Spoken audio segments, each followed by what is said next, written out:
here, and welcome to my channel. On this channel, I share all kinds of things that help you live your best life. Today, since it is the Chinese New Year, I thought I would share with you guys how to complete a sage clearing of your house. A sage clearing is just a good thing to do every so often. It's kind of been one of those things that has been kind of new to my life. When I always kind of used to think I was a little strange, if I'm being perfectly honest.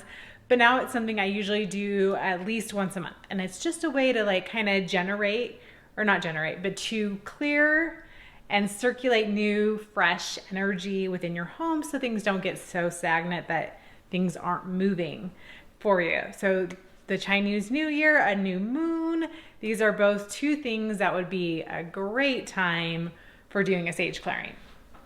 So, first of all you'll need is some sage, and then of course something to put your sage in as you're moving around your home. So, you can get really sage anywhere. It used to be always a little bit trickier to find, but now you can go to any health food store, any crystal shops, or a natural type of earthy stores. Well, you'll be able to find sage. If not, there's always Etsy and Amazon. You can get sage, but you always want to make sure you get a really good quality sage. And I really like white sage. That's my favorite. And when you're doing a sage clearing of your home, I always start at the front door and work my way in on a clockwise fashion.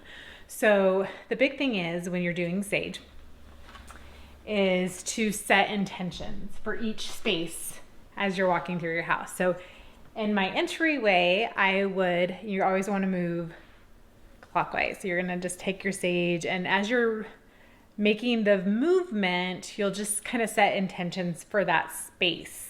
So as for my entryway, I would go in, I just say, everyone who enters in has good energy and feels welcome and at peace and has a good time in our home. And then as I'm going to my office, that's my office door right there.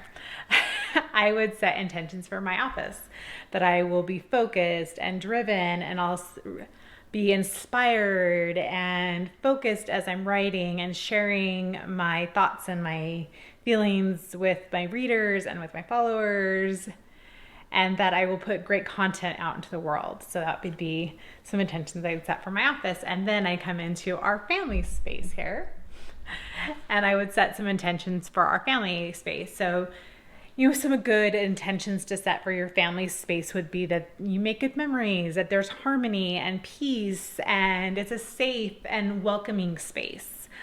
That each family member feels included and feels love within the home. And then I would go to our family dining room table, and I'd set some intentions for our dining room table that will have great food and good health and make great memories as we're playing games, that there'll be laughter and fun and joy and peace.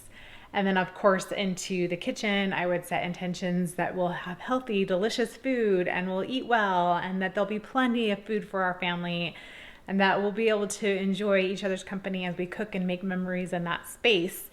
And then another big thing is for each of my children, when I do their room, I set intentions for each child. And I just kind of think about what that child needs. And I want to make sure that each child is going to be felt, loved, and appreciated and understood, and that they'll all have compassion, and that they'll attract good friends and good opportunities, and that they'll have a sense of confidence and love and light as they lead themselves in this world. So those are the type of the intentions that I'll set for my children in their rooms. And I do that for each kid. Each kid's a little bit different and they have different needs. So I'll set different intentions for each child and kind of what I feel as their mother that they need at that time as I'm setting those intentions. And then of course I go to my bedroom and I set intentions for Kelly and I that it will have passion and fun and laughter and joy and compassion and good communication, the things that you want in your relationship with your spouse or your significant other. and those things. You can even go into the bathrooms and set intentions for the bathroom for good digestion and good health and those types of things. That would be, of course, with the bathroom. Then you want to go down to like if you have a basement family room, you'd want to set those same intentions. And then also like you want to set intentions for your garage, that you'll have good, that the cars will run well, that you'll have chances for adventure and fun. And you could do that by your like gear for like camping and things, and just make sure and then set intentions for every space within your home. Like our kids have a study area upstairs, which is where they're doing homeschool. And I would set intentions for that space, that they'll be able to learn and be hungry to learn and be able to absorb the information that they're being taught in their classes, and that they'll be able to enjoy this learning. So these are the things that are the most important when you're saging. It's all about intentions and making sure that you're clear with those intentions as you're setting them with your sage.